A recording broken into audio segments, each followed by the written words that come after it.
¿Quién fue Carlos José Mariátegui? Fue un ensayista peruano, uno de los pensadores más influyentes en el ámbito de la reflexión sobre la cultura y sociedad de su país. Fue el organizador del Partido Socialista, pero tras su muerte pasó a ser el Partido Comunista del Perú y Confederación General de Trabajadores. José Carlos Mariátegui falleció en Lima, Perú, el 16 de abril de 1930, a la edad de 35 años. Como crítico implacable del reformismo y la socialdemocracia de la Segunda Internacional, es considerado el primer marxista en América Latina, enfatizando el papel de los indígenas como el verdadero proletariado del continente. En 1926 funda la revista Amauta con el objetivo de plantear, esclarecer y comprender el tema peruano desde el punto de vista doctrinal y científico. Propone una educación que tome como base el estudio de la realidad económica, cultural y social, para de este modo construir un proyecto nacional. Es digno de destacar el aporte que el conjunto de la obra Mariátegui significó al acervo teórico de la educación popular latinoamericana. Por una parte, hay quienes han considerado al propio Mariátegui como un educador popular, al analizar sus prácticas educativas con trabajadores de la Universidad Popular González Prada. Se distingue en el Mariátegui educador tres ideas pedagógicas centrales. Primero, una estrategia pedagógica de la conversación. Segundo, un rol mediador del docente. Y tercero, una práctica de la contradicción cognitiva. Influencia a la pedagogía latinoamericana. Sin ser un pedagogo profesional, reflexionó sobre la educación primaria, la educación artística, la laicidad, la libertad de enseñanza, los métodos pedagógicos y las condiciones de trabajo del docente. Analizó experiencias de reformas educativas de otros países latinoamericanos, así como principales paradigmas de transformación educativa de la época, influenciada fundamentalmente por la francesa y la anglosajona. Comprendió lo educativo en su complejidad y amplitud, es decir, como hecho social que trasciende los establecimientos de educación formal.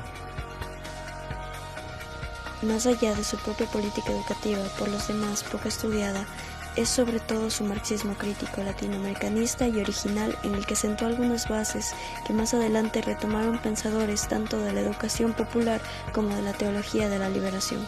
Su posición marxista, decidida y apasionada, lo llevó con frecuencia a la polémica y fruto de ella fue su trabajo titulado La defensa del marxismo, frente a la posición revisionista del político y teórico belga Henri de Man. Cabe anotar un rasgo peculiar de su pensamiento marxista, al que él consideraba no calco ni copia, sino una creación heroica, su heterodoxia, especialmente en el terreno del análisis literario. Es de tener en suma que los querentes de la educación pública en nuestra América, no satisfechos de la experiencia de los métodos heredados de España que tan eficazmente han entrabado el desarrollo de la economía hispanoamericana, consideran necesario injertar un poco de clasicismo, marca veraz o marca gentil en los caóticos e inorgánicos programas de enseñanza de estos pueblos. Mariátegui propugna reiteradamente una educación que tome como base el estudio de nuestra realidad económica, social y cultural, para construir un proyecto nacional donde las tendencias y paradigmas de otros países sean acogidos creativamente en nuestros programas educativos y así pues tengan sentido en nuestra historia. En un pueblo que cumple conscientemente su proceso histórico, la reorganización de la enseñanza tiene que estar dirigida por sus propios hombres. La intervención de especialistas extranjeros no puede rebasar los límites de la colaboración. Trayectoria como maestra. Fue profesor en la Universidad González Prada.